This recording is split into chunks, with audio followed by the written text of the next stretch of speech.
नमस्कार विद्यार्थी मित्रांनो, welcome back to my channel. मी उर्मिला आणि आज आपण जो निबंध पाहणार आहोत त्या निबंधाचे नाव आहे आजची स्त्री सुरक्षित आहे का. त्यामुळे हा व्हिडिओ पूर्ण जरूर पहा आणि अशाच प्रकारच्या नवनवीन व्हिडिओसाठी आपल्या या चॅनलला नक्की सबस्क्राईब करा. चला तर मग व्हिडिओला सुरुवात करूया.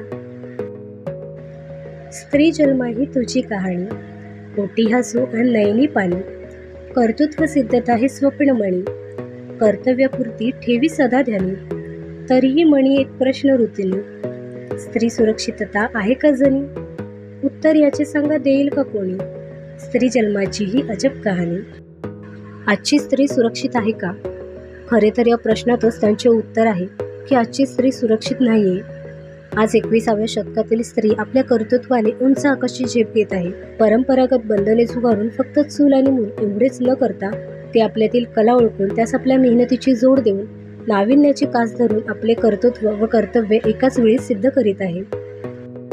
परंतु एवढी प्रगती स्त्रियांनी करूनही जेव्हा आपण आजूबाजूला घडणाऱ्या घटना ऐकतो, वर्तमानपत्र वाचतो, टीव्हीवरील बातम्या पाहतो आणि मग प्रश्न पडतो, खरंच स्त्री सुरक्षित आहे का. या अशा परिस्थितीमुळेच तर आजही मुलगी असो वा स्त्री, ती घराबाहेर पडली तरी घरचे विचारतात, कुठे जातेस, कधी येणार, एक ना अनेक प्रश्न. खरे तर त्या मुलीवरील अविश्वास नसतो, तर आपल्या मुलीची वाटणारी काळजी असते. स्त्रीची रूपे अनेक आहेत. कधी ती आई असते तर कधी ताई, कधी एक चांगली मैत्रीण तर कधी सुखदुःखातील सहभागी असणारी पत्नी, कधी सासू तर कधी शेजारी तर कधी आपल्या कार्यालयातील सहकारी. प्रत्येक रूपात प्रत्येकाच्या सुखदुःखात ती खंबीरपणे साथ देते. परंतु तरीही समाजातील अहंकारी वृत्तीपायी तिला अबलाच मानले जाते. कारण आजची स्त्री शिक्षणाने कर्तृत्वाने स्वावलंबी झाली तरीही ती सुरक्षित आहे का, हा प्रश्न तर अजूनही पडतोच ना. आजही बऱ्याच ठिकाणी स्त्रीच्या अस्तित्वावर मर्यादा आणल्या जातात. त्यांच्या इच्छा आकांक्षा चार भिंतीआड दडपून टाकल्या जातात. आपल्या आजूबाजूला आपण कित्येक मुलींची छेडछाड, विनयभंग, बलात्कार, हुंडाबळी, एकतर्फी प्रेमसंबंध, मानसिक दबाव यासारख्या गोष्टींच्या शिकार झालेल्या अनेक मुली, स्त्रिया पाहतो, ज्या या सर्व गोष्टींमुळे नैराश्याकडे वळतात व आपले जीवन संपवतात. त्याला जबाबदार असते समाजाची संकुचित विचारवृत्ती. कित्येकदा मुलींची, स्त्रियांची छेडछाड, विनयभंग, मारहाण यासारखे प्रकार होत असताना आपल्यापैकी कित्येक जण फक्त बघ्याची भूमिका घेतात किंवा मोबाईलवर त्यांचे व्हिडिओ बनवत बसतात. पण प्रत्यक्षात एखाद दुसरा माणूस हा प्रकार थांबविण्यासाठी पुढे सरसावतो. आपल्यावर कोणत्याही प्रकारचे संकट येऊ नये म्हणून आपण समोर घडणाऱ्या घटनेकडे अगदी सहज दुर्लक्ष करतो. असे कितीतरी व्हिडिओ आपणास मोबाईल अथवा टीव्हीवर सर्रास पाहायला मिळतात. समोर असणारी मुलगी, स्त्री आपल्या मुलीसारखी, बहिणीसारखी आहे, किमान एवढी माणुसकी तरी आपण दाखविली पाहिजे व अशा भेकड वृत्तीला ठेचले पाहिजे. एखादी गोष्ट जोपर्यंत आपल्या जीवनात घडत नाही तोपर्यंत आपल्याला त्या प्रसंगाचे गांभीर्य कळत नाही. आपण श्री छत्रपती शिवाजी महाराज, श्री छत्रपती संभाजीराजे यांना पूज्य मानतो, कारण त्यांनी कधीच कोणत्याही स्त्रीवर अत्याचार, अन्याय होऊ दिला नाही. आणि जरी अशी परिस्थिती उद्भवली तरी त्यांनी अशा अन्याय करणाऱ्या लोकांना कठोर शिक्षा दिली. पण त्याच आपल्या महाराष्ट्रात, देशात जेव्हा अशा घटना पाहावयास मिळतात तेव्हा वाटते, महाराज तुम्ही आज हवे होता.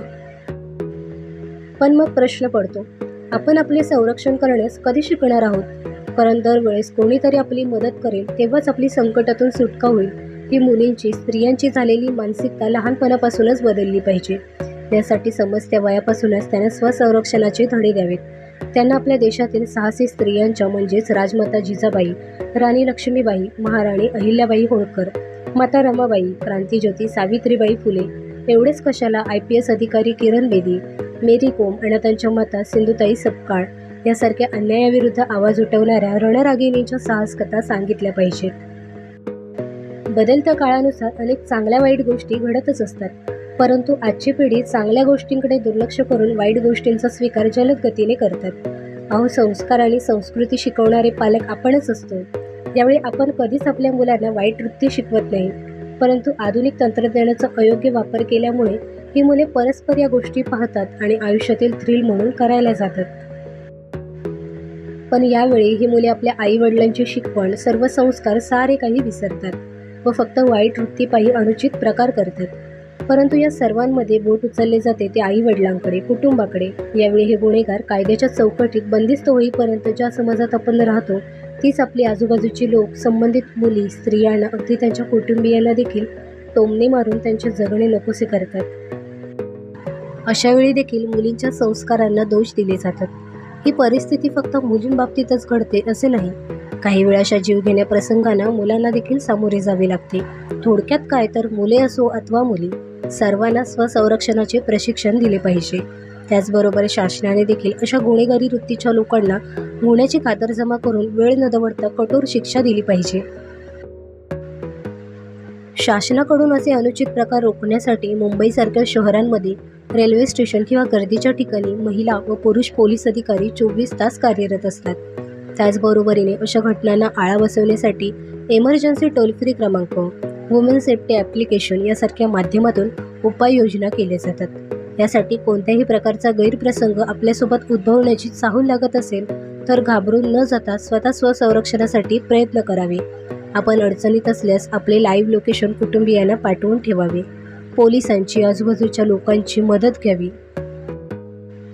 त्याचबरोबरीने समाजातील सुजाण नागरिक आणि आपली सामाजिक जबाबदारी म्हणून तरी एखाद्या मुलीच्या जीवाचे बरे वाईट झाल्यानंतर फक्त हळहळ व्यक्त करून रस्त्यावरून मेणबत्त्या घेऊन फिरण्यापेक्षा अशी कोणती गैरघटना तुमच्या डोळ्यासमोर घडत असल्यास वेळीच ती घटना रोखण्याचा प्रयत्न करा. तरच आपले मुले-मुली बिनधास्तपणे कोणत्याही निर्बंधाशिवाय व भीतीशिवाय घराबाहेर पडू शकतील.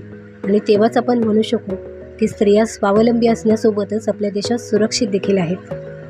व्हिडिओ आवडला असेल तर लाईक, कॉमेंट, शेअर आणि सबस्क्राईब करा. त्याचबरोबर बेल आयकॉन प्रेस करायला विसरू नका, ज्यामुळे माझे नवनवीन व्हिडिओ सर्वात आधी तुमच्यापर्यंत पोहोचतील. व्हिडिओ पूर्ण बघितल्याबद्दल धन्यवाद. Thanks for the watching.